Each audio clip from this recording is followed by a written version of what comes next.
Yes, we can. Hello, everybody. I don't know if everybody has joined here. I can see 15 people.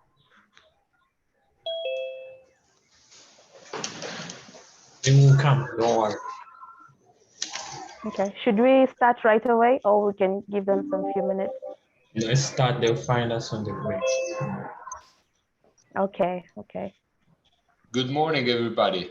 Hey, Fabrizio. How are you? Good to see you. Good to see you. Okay, we're going to start now. My name is Lydia Sospita from Tanzania. I'll be your moderator today. And I hope everybody's fine and healthy and everything is well where you are. So just to start real quick, our topic here is mastering modern diplomacy, creation of reformist diplomats in the 21st century. And we'll have our speaker and our host, Mr. Enoch. Yeah, so I hope the session will be so interesting today. And I hope everyone is prepared. So just a few instructions that when you want to ask a question, because we'll have sessions for questions too, you can just raise your hand and I will see it there and allow you to ask your question. But if you think you're in a place where there's no good internet, you can also type your question. We can read it. We can read it from there. Okay. Can you hear me? Perfectly. Okay. So by introducing our panelists today, we have our speaker, His Excellency Ambassador Fabrizio Lobasso, who is a Sub-Saharan African Deputy Director, Italian Ministry of Foreign Affairs. So he'll be with us here today. He will have things to share with us. So we are ready to listen. But before that, before allowing him to start to speak, I can give you a little biography about him so that we can know a little bit more about him. So Fabrizio Lobasso has been a diplomatic official since 1997. He's currently Deputy Director for the countries of Sub-Saharan Africa at the Ministry of Foreign Affairs and International Cooperation. And before returning to Rome, he was head of the Economic and Commercial Office in Santiago de Chile, consul in Athens and Italian ambassador in Khartoum. During his career, he has dealt with trade diplomacy, press communication, multilateralism in the G8, and Italian political strategy towards the Horn of Africa and East Africa. In 2017, he founded the world first chair of Intercultural Diplomacy at the University of International Studies of Rome, where he is currently an adjunct professor. And from 2022 at the same university, he also teaches economic diplomacy, country system, and soft power. In parallel, he conducts training activities in the main Italian universities and research and training centers in the issues of leadership, intercultural communications, public speaking, mediation, and international negotiation. He completed his education at Harvard in public leadership and the Geneva Center for Security Policy and Violent Extremism. But also he holds a PhD in political science from the International University of Africa, Khartoum, and is a visiting professor at El Nilo University in Khartoum. So that's a little biography about our speaker today. So I hope we know a little bit about him now, and he will tell us more about himself. But before I welcome him, can Mr. Enoch join and speak a little bit before welcoming him to begin? Thank you so much, Lydia, and I'm excited to see Ambassador Fabrizio. How are you today? Excited to everyone, like you attended this, gonna have a very wonderful session. And give a chance for Ambassador Fabrizio to add if you want like to add more besides the bio, you can add, and we can dive into our Q. Setting a stage for the discussion. I'm very happy like this. Thank you very much for the very kind words that you used, and also remembering my CV and how old I am. And yes, and maybe what I can ask also to all these beautiful people, if anybody may open up the camera, it could be, I can feel less lonely. Yes, that's very true. Very good. Open the cameras, please. We want to see your faces. And it's a human connection. Okay. So as the topic today states, modern diplomacy. You have quite a rich experience in moderating national, international organization, countries, representing the countries at the national level. And we have had discussion about this, and I will tell you more about the cohort. So these are young leaders from all countries of Africa. Some are yet joining yet. It's a Monday. Some are on the way joining. So it could be like working and they're catching up. But these are young leaders representing almost from all African countries, excited for future leadership, and also involved so much with open minds to international affairs. So that's why we hold this discussion with experienced and distinguished panelists like yourself to paint a new picture and for the future of Africa. And we're talking about the modern diplomacy. People would want to know, like, what's the modern diplomacy? What's the structure of modern diplomacy? How do we practice modern diplomacy? And how do we know that this is modern and old diplomacy? The floor yours, Ambassador Fabrizio. Thank you, Enoch. I would say that today we have ahead a very important challenge, because modernity doesn't mean only analytics, big data, algorithm, and all this kind of quantic formula or metaverse. Obviously, this is a sort of improved reality, and even diplomacy has been touched strongly by all this. And in fact, today we speak much more about public diplomacy in respect of the past, in which we whispered our messages or we dedicated ours to cryptos and other kind of messages like that. Modernity today and the new challenge is not only riding globalization, this kind of interconnection we have as human beings all over the world. The most important thing is connecting with our deepest and inner part, our soul, our deepest vision that we have of the world, recognizing that everything is incredibly connected and that this is no time anymore for walls, but it's time for networking. It's time for advocacy. It's time for communication. It's time for inclusion. The real challenge of modernity is not the more I build my wall, the better I feel preserved by the rest of the world. It is on the way around. It is exactly the opposite.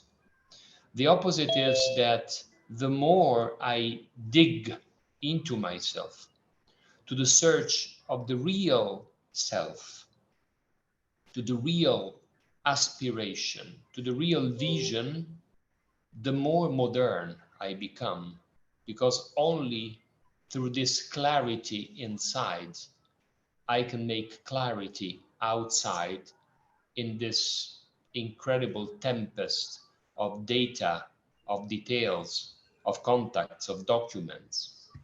Today, through screens, through internet, anybody can be anybody, everybody.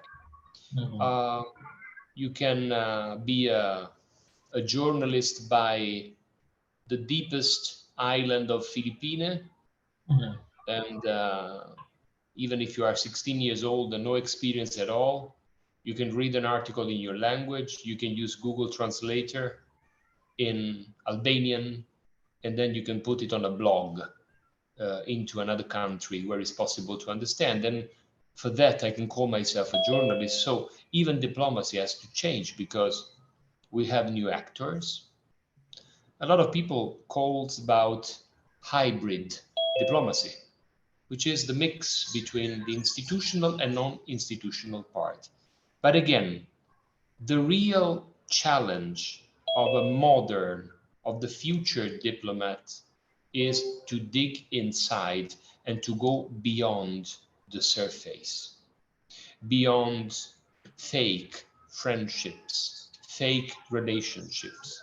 It's not time anymore for diplomats to be depicted as the ones that they said yes to say no, or on the way around. Today, in this desperately need that we have of inclusion, of being stuck each other, not to break the chain of goodwill, the great challenge that we may have in being modern is being ourselves. Physics, emotional, mental, and in spiritual way. Diplomacy is not escaping from this wave of modernity. And whoever may think that the best computer or the best big data system at the Ministry of Foreign Affairs may make modernity is completely wrong, because modernity now is the discovery of ourselves. Wow. Thank you very much. That's like a conventional, like, the old style diplomacy. I say this thing, they always say that the diplomat, once he says yes, is a no. When he says no, is a yes. But I like the fact that it's more discovery, connectivity, towards ourselves and aligning our interests. I guess discovery of ourselves aligns with our own interests and what we want. But like today poses a big challenge. Both, I know your position directly deals with sub-Saharan Africa, but also in the globe at large. We see an increasing, instead of what you're saying, connectivity, finding ourselves, we see increased catastrophe around the world, wars, diplomatic disasters. In your assessment, what is the missing link? Because the tie of the modernity is not the tie we see now. Now, we could relate to this of 1830s revolutions in Europe. There's a lot of wars going around. Or what's the missing link? Why are we not doing good?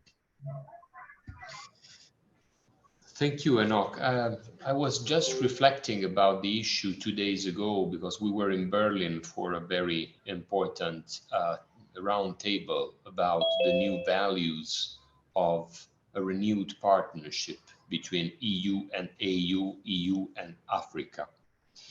The missing link is that both, and I can speak, for example, for the African continent, which is something, I work with, and I'm, eager to do it, not only because I've lived in different places in different countries in Africa, but also because throughout the last 3 years, I've learned how to dig into African different scenarios. The missing link in this moment is the fact that we don't listen to each other. Values, interests, human rights, fundamental freedoms are not something that can be exported by a country or a continent to another continent. I know that sometimes it sounds a little scary to talk about that. For example, you know that there is a top-down model in order to describe human rights. I sign an international agreement like the Declaration of Universal Human Rights of the 48, and I sign it and I pass it at the parliament, and I'm a member of that convention. So I know what a human right may be. This is not the end of the story, because we have different interpretation, even of certain issues like democracy that we thought have crystallized in a word, in a system, and instead in Africa, as in Europe, look what's happening, for example, now in Hungary, in Poland, but also in England, in Italy. So there are different interpretations, and this idea of exporting a value, exporting human rights, promotion of human rights, and imposing it top down is not working anymore, or at least it works, but it's just the 50% of the task that we have. The other 50%, it's a bottom-up strategy. It's talking to people. It's what I call intercultural diplomacy, which is not simply tolerate the other with a sort of retro taste of I am better than you, and so I tolerate you. Because in tolerance already we have a little bit of racism. Because tolerance, that means I'm doing something in your favor, but I know that I'm better. We have to overcome this idea of contacts and running, accelerating towards an equal partnership, an equal relationship. Now, we have to recognize that probably in Europe, like in America or in other countries, but also in China, in Russia, in Turkey, in the Gulf monarchies, we have quite clear ideas on issues, topics, and human rights, fundamental reasons, and religion, and so on. Yeah. The truth is that we don't listen to each other.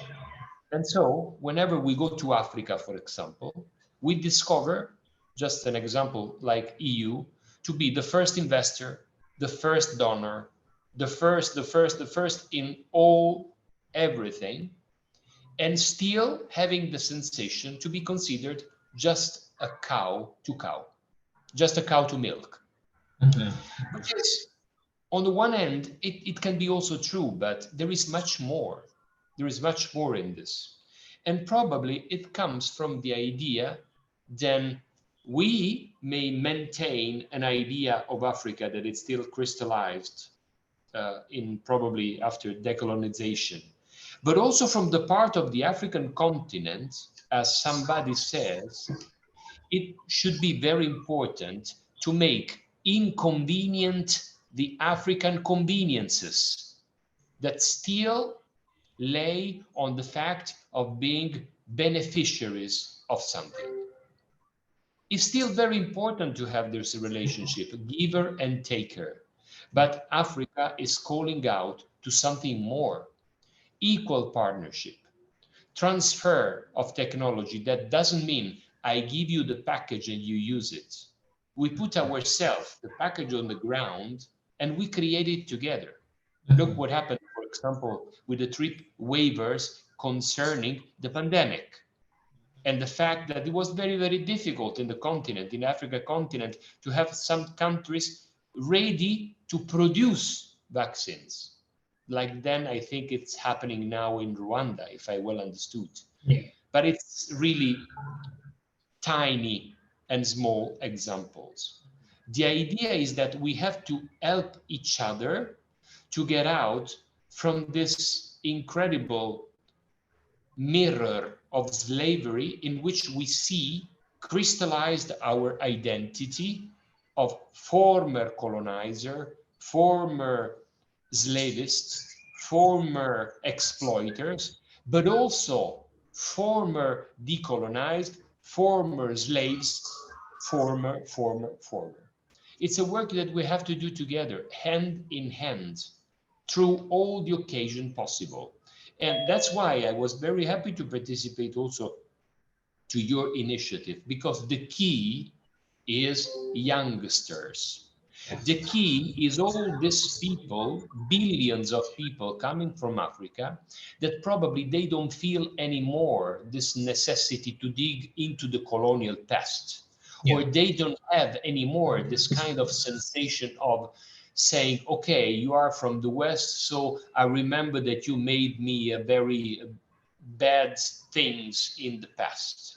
Because now youth of Africa want something more, want the characteristic, wants the all the tools for expressing creativity, harmony, entrepreneurship, partnerships, and to grow on as a middle class in all possible issues as well as the rest of the world.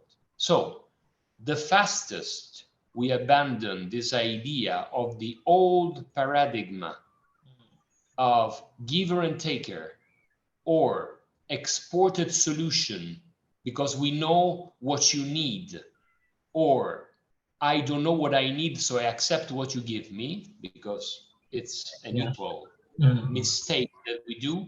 The fastest we go towards a real, natural, and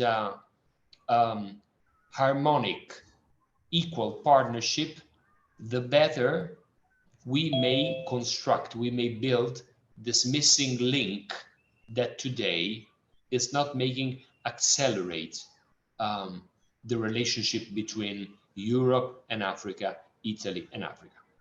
We are trying to do our best. There is a splendid civil society in Africa. I know that we have different Africas, and we have double and triple speeds in economics terms, in political terms, in social development, but with a mix between regional and peculiar, regional and bilateral relationship between my country, Europe, and Africa, we can do much more. And we have experiments that are working towards this direction. Look, for example, the African Continental Free Trade Area. It's something that is there. It is there. And it is start working. And we, for example, as Italy, we're launching a program in order to do some training and capacity building for clerks of the African Continental Free Trade Area in order to disseminate more information about the free circulation of people, of service, of goods, and everything. But we have to do this work together. It's not any more time to give, and receive. Oh, wow. I think you put it perfectly together. The idea of exported solutions, it's no longer working. And that's what we, under our umbrella topic, modern diplomacy, the diplomacy of like you said, slavery. You do this, I give you this, I accept this. You have to accept my way. And that one contributes to, a more African solution, bringing at the table. Renaissance of the mind.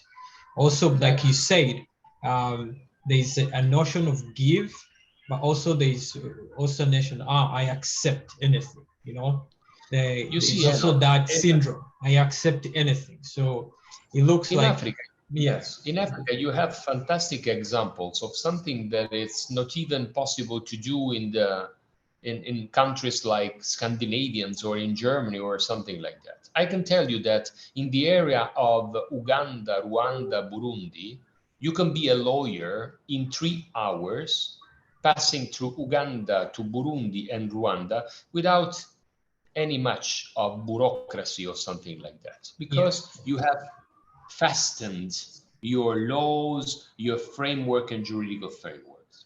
In some remote part of the Africa, you may buy through SMS, through telephone, without internet, with another kind of channel, which is something that we don't do, for example, because we need Wi-Fi, we need the internet, we need the Apple Pay. And you, for example, have developed, just sometimes even more modern system to make things easy. So there are brilliant examples of creativity in youngsters in Africa, and this is what we have to work with.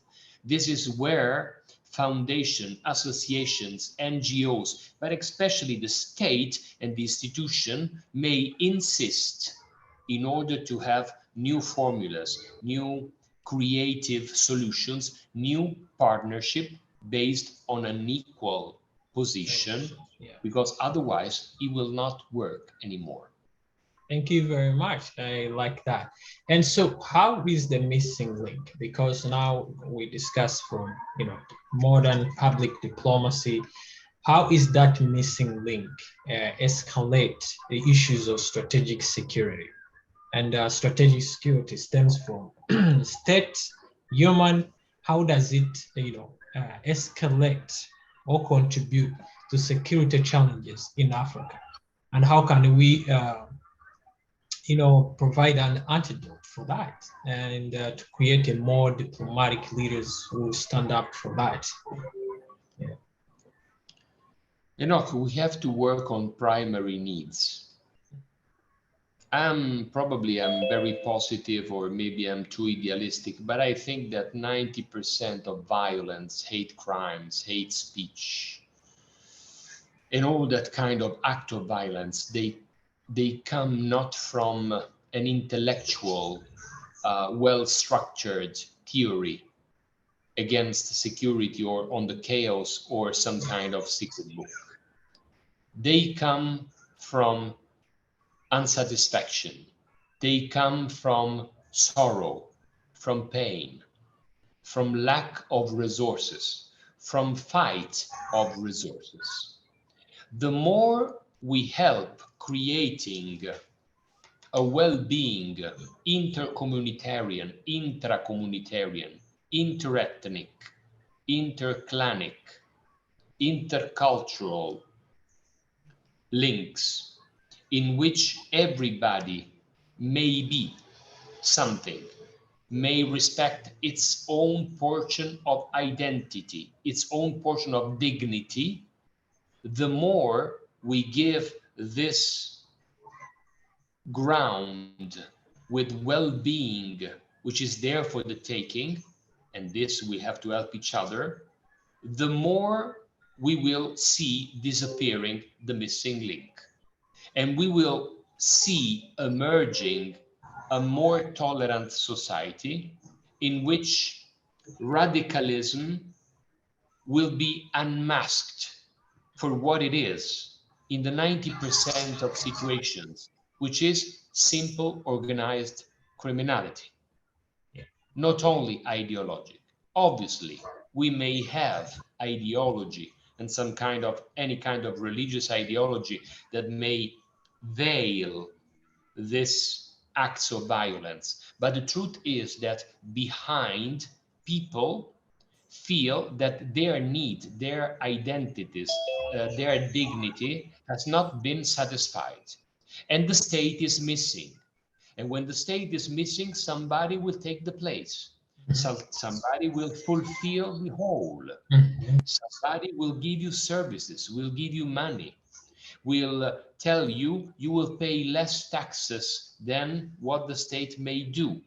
And when we have this dangerous void, we have the chaos, because even in every part of the world, if I have to eat, if I have to survive, if I have children home, if I have to fulfill even the most basic of my needs, like eating at least once a day, I'm at disposition, I'm at the disposal of whatever may fulfill this primary need.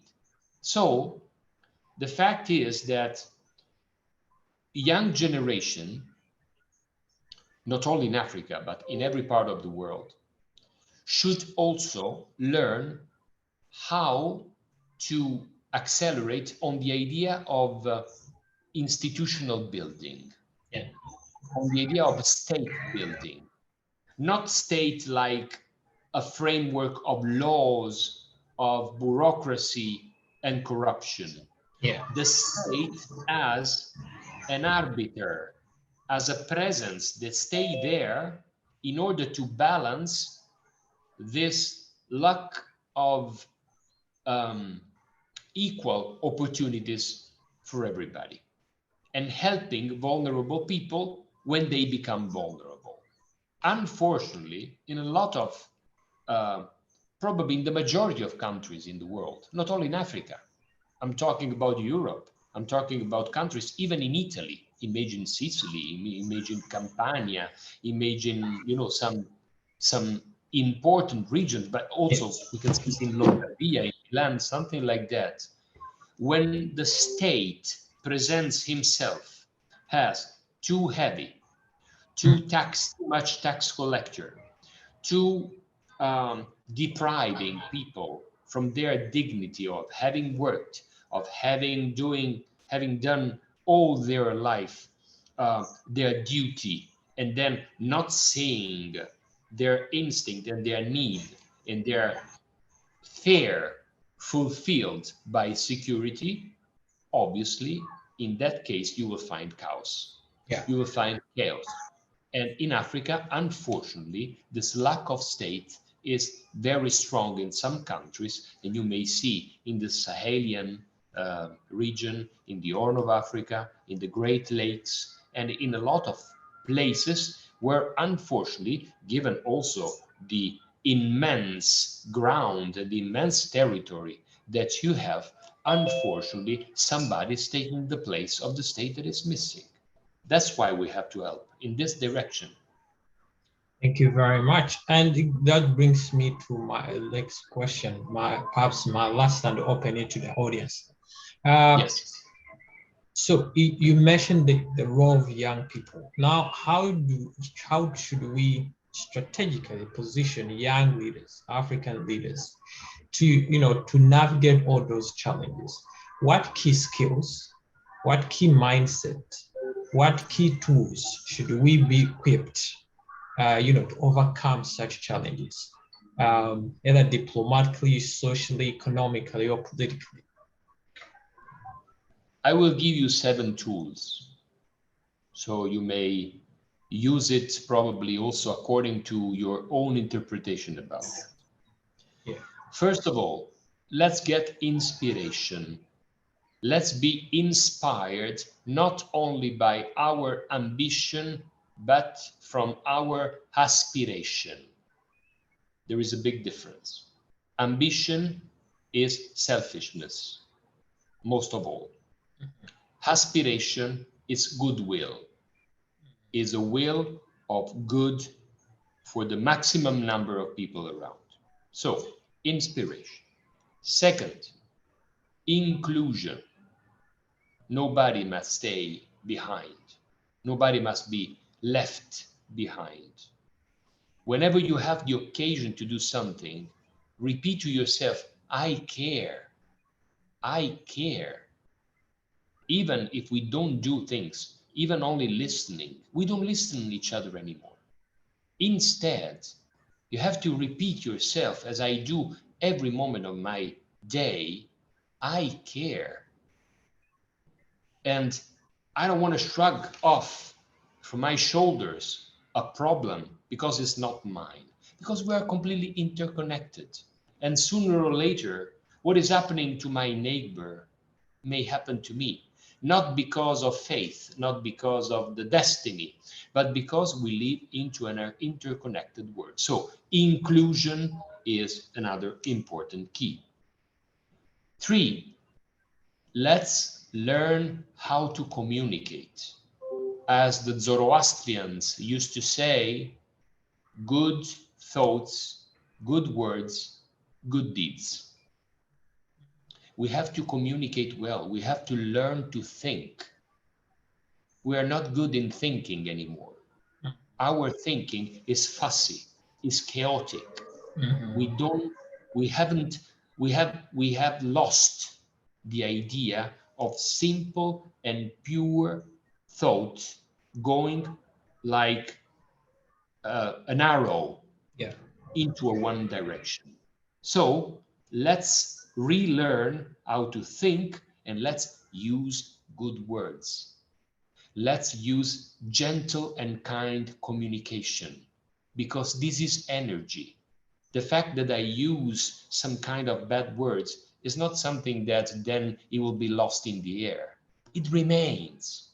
It's energy. The science of the future will study this kind of energy, which is the energy of the thoughts. And we will be completely stunned and flabbergasted by understanding how much of a damage I can do thinking bad. 4, capacity of negotiation. Negotiation doesn't mean having only in mind my personal interest. Is the research of a common ground. Common ground means having an empathetic and responsive listening attitude, which means for a moment I have to assume that I am wrong, because otherwise I cannot listen to the other. If I start thinking that I am right and the other is wrong, always like that, I will always be, just in a win-lose situation. Negotiation, so, is not concentrating on people, but it's concentrating on common interests, on common ground. And the more interconnected the world, the more intercultural may be and should be the negotiation. 5th, experiment yourself. Do and make mistakes. Step by step, mistake after mistake. Go on. Don't stop. Don't be afraid of having taken the wrong decision, the wrong pathway. Always we can come back. Always we can change things. Always we can start a procedure inside of us in order to discover our inner feeling, our inner fire, in order to understand the world around. So please, scientifically speaking, proceed through mistakes and through understanding and self-consciousness. 6, please be ethical. Being ethical is different than being moral. Moral is a short-term situation. Moral changes. Moral is instrumentalized by country, by people, by institutions, by criminality. Moral is selfish. Ethics is a superior level. Ethics means all possible morals that I have met around me, that in some way started in a multidimensional way to find a point of synthesis that has been recognized by everybody. This is ethics. What I do with a moral, how I use my morality, which is very personal, for the common will of good, for the common desire of interconnecting on the common ground of goodwill. And this is ethics. So let's learn not only by faith, not only by religion, not only by spirituality, but scientifically speaking, let's think about that the best, the good for you, the best, the good for me. Because sooner or later, what is happening to you will have consequences on me. Whatever.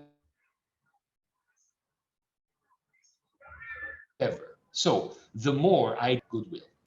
And in the end, the second one is networking. Let's stay in contact. Let's speak. Let's meet, not only virtually. Let's hug. Let's touch each other. Let's create a networking of people of goodwill that would like to care of rebirth, not only in Africa, but in the world. That's why I care so much, and I have this incredible trust on young people that must be cultivated since the very, very beginning, because it is there that we can find all this kind of networking.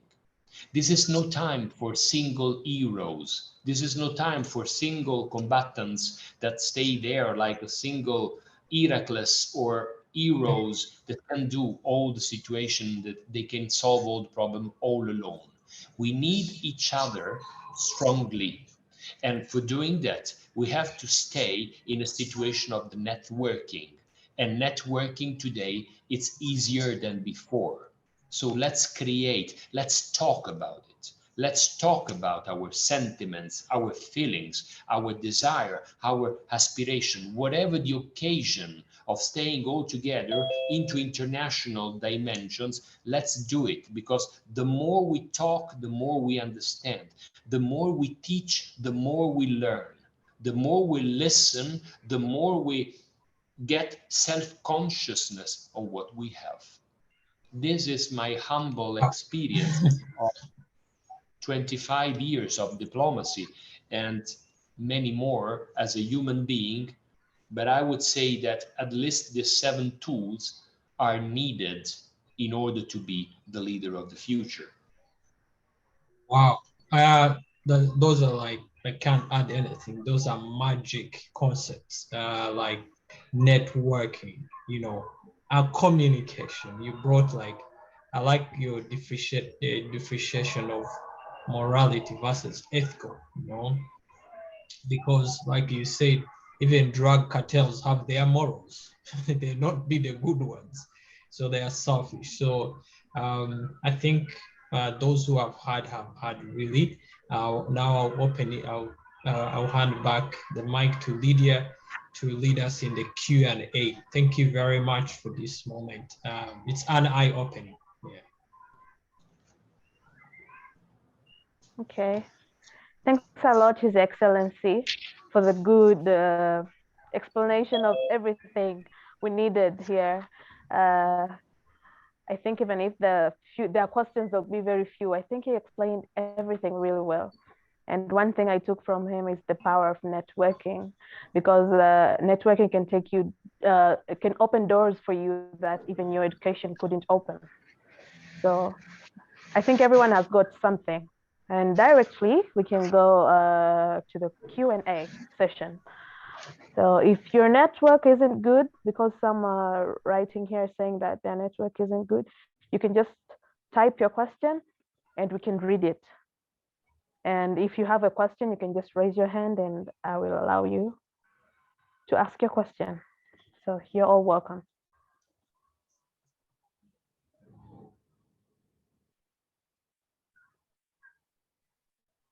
Any question? Yes, easy. I saw God's Power Madodoye, which has raised his hand. Okay, you can go ahead, God's Power.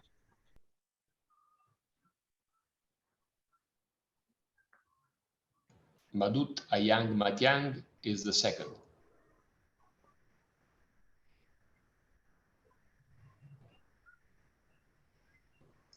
So, like God's Lydia Power, said, we can begin with you.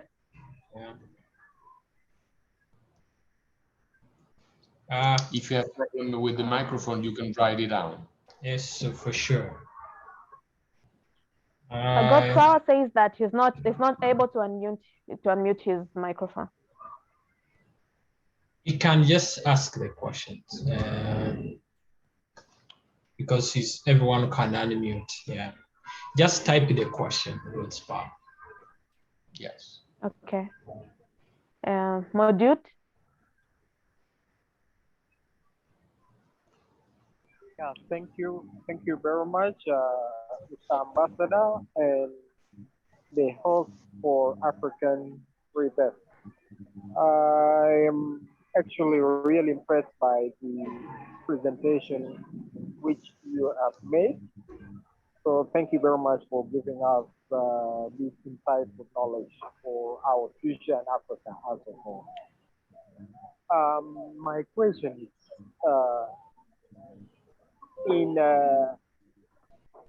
I hear you have talked about 7 ways to go, like the morals and so forth. I mean ethical and so forth. In a diverse and a new environment, what, apart from those, what could be other key strategies which, as a young leader, would use to foster for a new relationship and move into typically direction, for example? Thank you. Yes, I think I understood. I can tell you this. Diversity is a fantastic challenge, especially in diplomacy, because we live continually negotiating our identity, especially when we have been hosted by other countries and other people.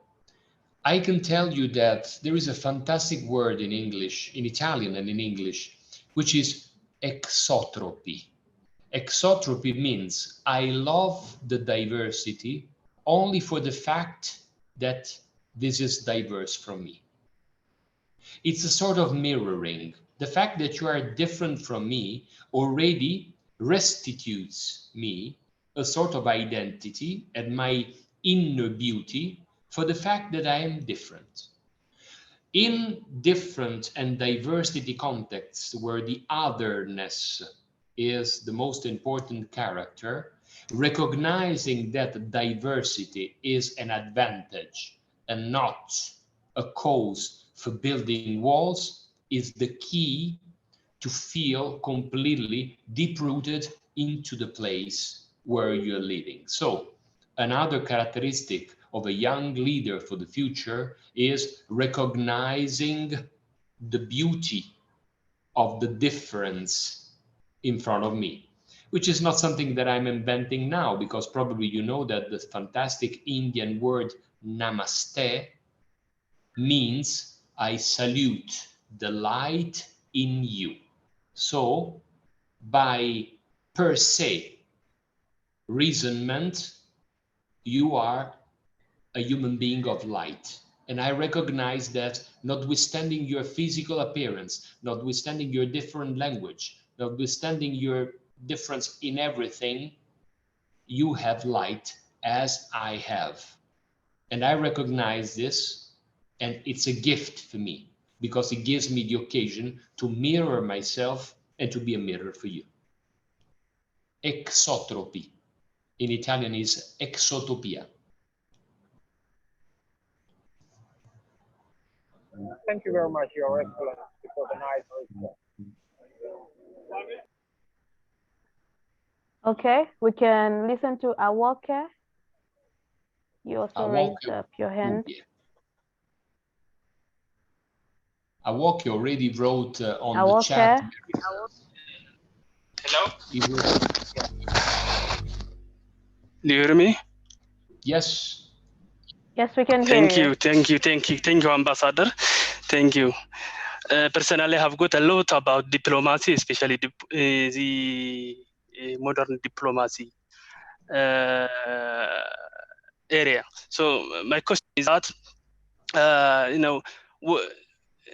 in your experience, what are the key bottlenecks or challenges on being transformative diplomats, especially for users?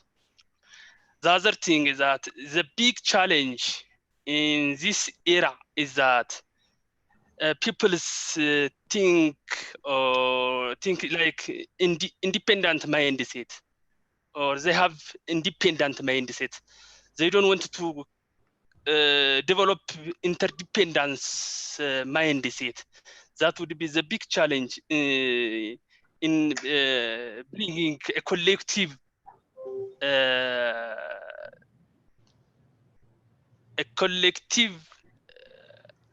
situation.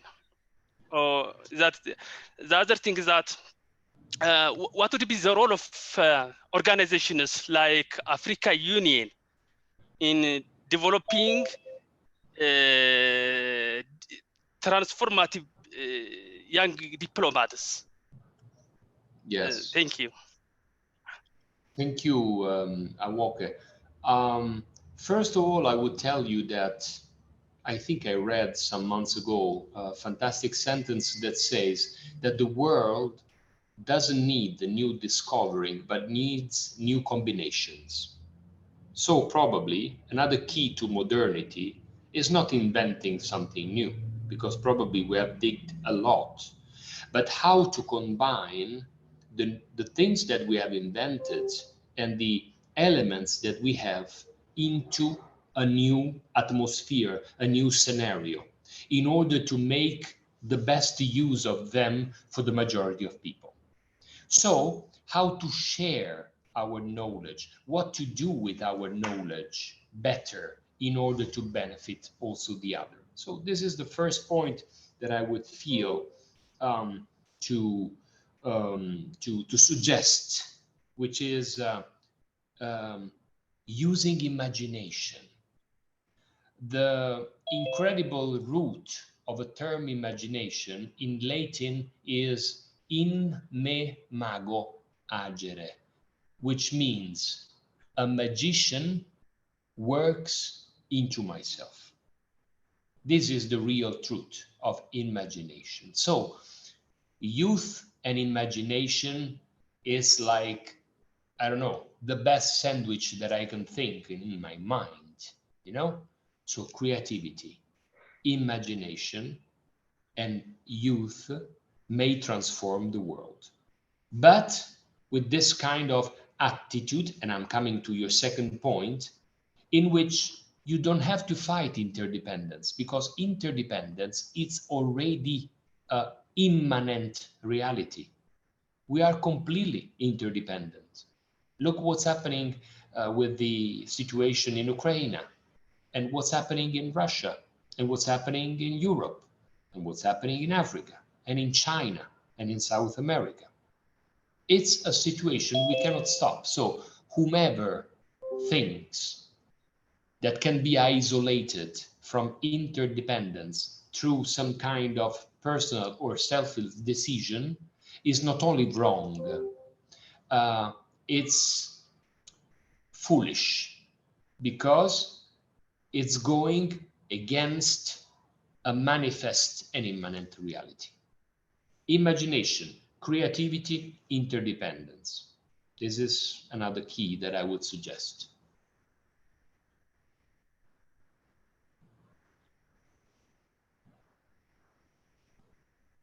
Okay, we have some questions here typed. This is from James. It says that Honorable His Excellency Lobasso, truly the lecture has been mind-blowing and made me understand a lot from the international world.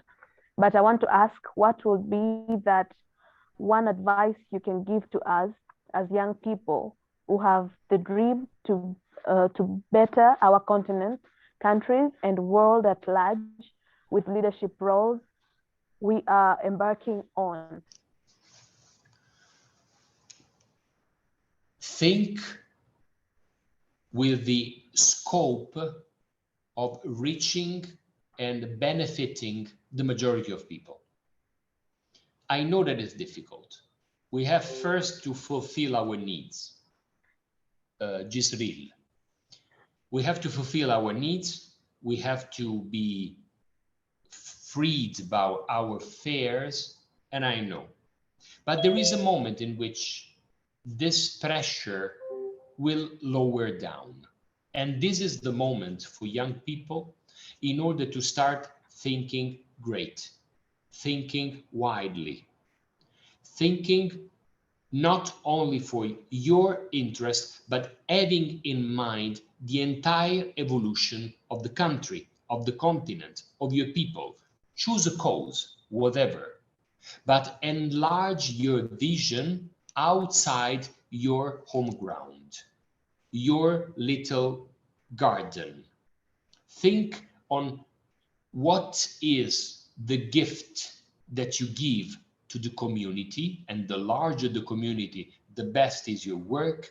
Think very intensively to what can be being linked to the idea of an evolutional pathway in which we don't have to be obsessed by immediate results, but we have to understand that also if we are just little rings into a big chain and we will not see the results of our contribution is, notwithstanding that, immense, because it's evolutional. because we jump into the future.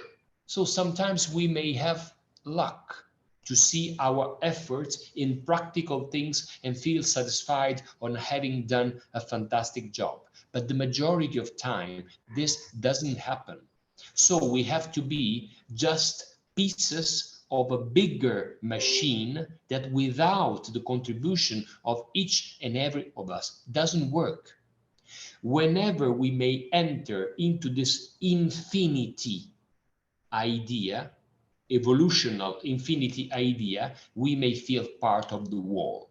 Otherwise, we always will be a prey and a slave of the typical equation, myself, my efforts, my results, my gain. It doesn't work like this. It doesn't work anymore like this. We want to be leaders for the future, and I put also myself, we have to think about infinity. We have to think about generation. What will we leave to the next generation? This is something that, for example, threatens me a lot because I don't want to work anymore just for my personal benefit. I want to work following my pathway, which is infinity, which is the evolution of the world, of the continent, of my city, of my people, whatever. But in some way, I'm linked to something bigger. Link yourself to something bigger. This is the answer. Okay.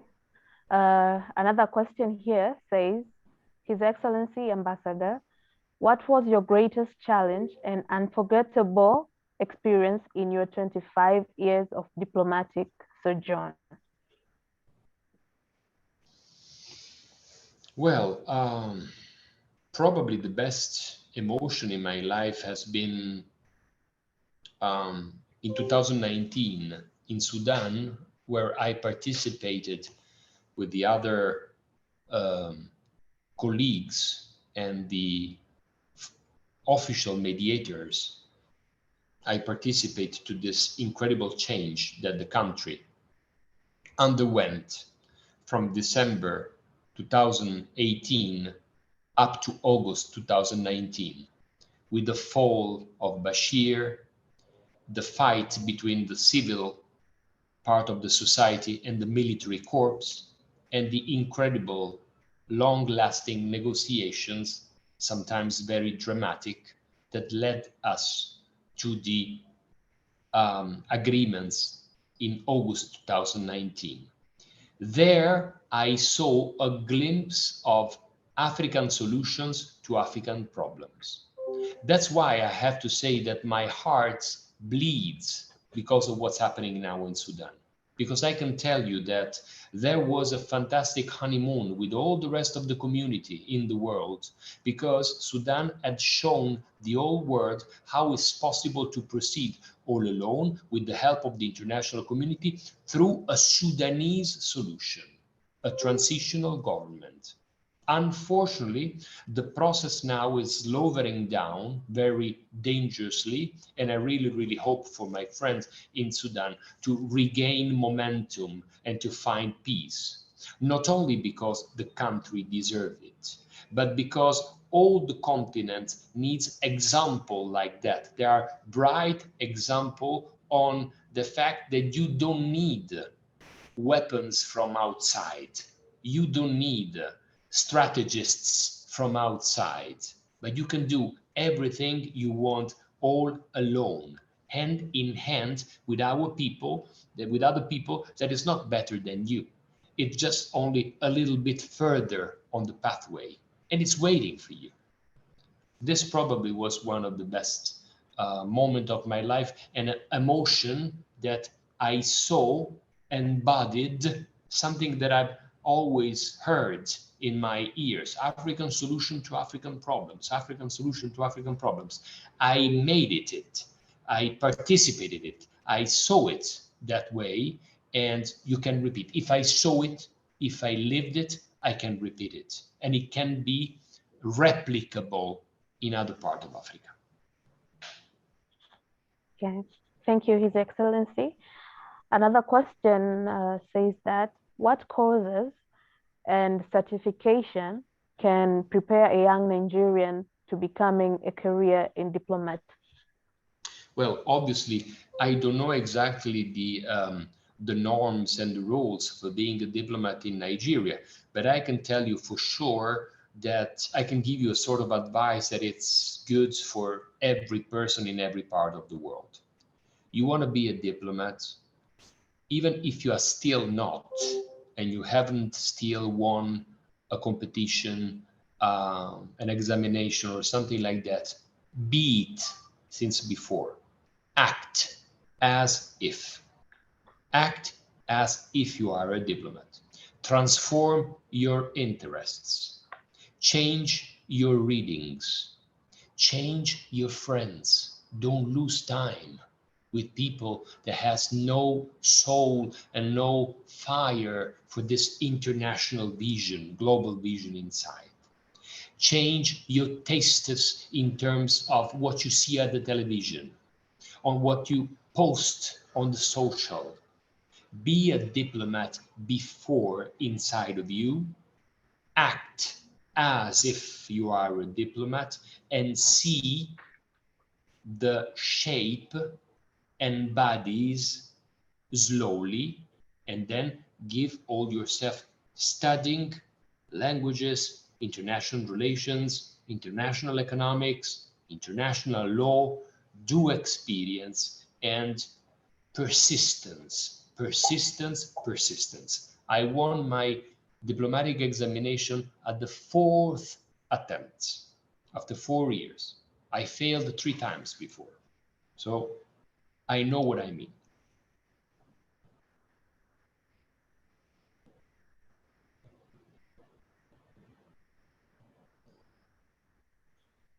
Okay. That was a lot to hear and very helpful. I think there's no more questions here.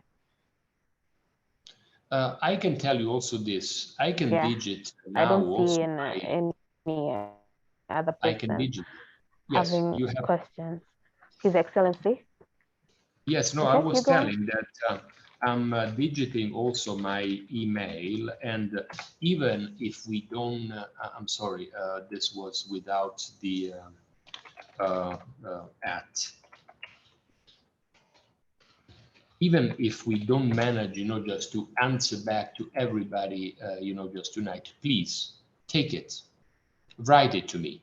Maybe I cannot answer immediately because I'm on a plane, or maybe I'm on a meeting, but generally I use this fantastic red flagship in which I know that I have to come to the person that has me something. So don't be shy, and whatever you have, ideas, creativeness, or please teach me Africa. Tell me things. Tell me by writing in private, in public, your thoughts about Africa, Africans, solution. Tell me where we are wrong, because I'm not here to teach anything to anybody.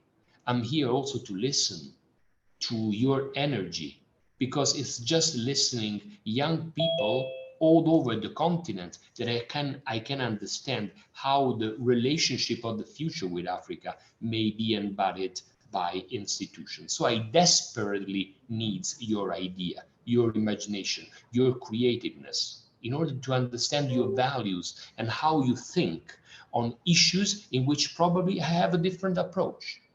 But I need your approach in order to have an equal partnership. Otherwise, it will be always a sort of win-lose, lose-lose, win-lose, lose-win situation. Yeah. Thank you, His Excellency, for sharing your email there. I hope we reach you and share everything that we have.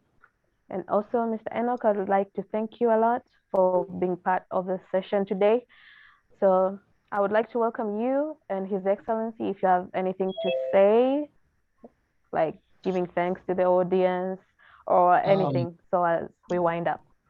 If I have just a little request, because I wanted to take a little shot of this moment, because you are at the moment 25, maybe can you open for just 2 seconds, everybody, your cameras, and then show me a little bit more of your faces, because I wish I can make a shot of this splendid moment, and then we can use a post on the social. Maybe you can open up your camera. What do you think? Please open. Yeah, they will open. Please open your cameras. Or probably maybe it's my problem that I cannot visualize it, but I can see only just Enoch and me, but I cannot see the others. Oh, really? Let's do this. So probably it's a problem of mine, maybe. Let's remove this. Can you see right now? Vista galleria. No, but maybe it's my computer. Maybe it's what we're gonna do, we'll take a picture. Can one of us take a picture and I will just send it to you? Yes. Fantastic. This is by WhatsApp or by email. Yes, I will send it to you. Absolutely. Absolutely. So can one of us take a picture, please, for all of us? And then we'll share it with Ambassador Fabrizio. Yes. I will be if you are done, you just say this. Thank you. So you're done, everyone taking pictures? Thank you. Okay, I guess they're done, yeah. So done. Okay. Thank you so much, Ambassador Fabrizio. That's from a very honest, intellectual, experienced person. This has been one of the best webinars we've had for sure.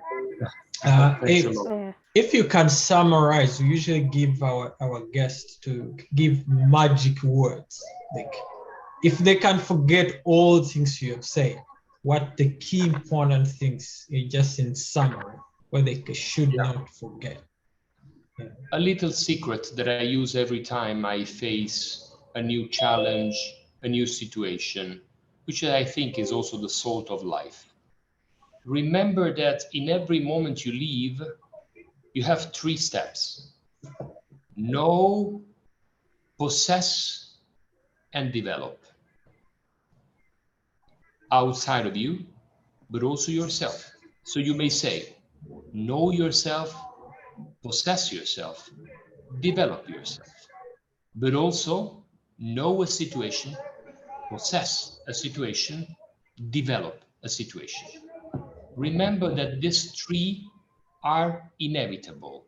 And even for 5 minutes, even for a seminar like this, for a workshop, for a chat like this, there is a moment we know, there is a moment in which we metabolize and we possess, and there is a moment in which we will develop. Don't forget it, because this has saved my life many times.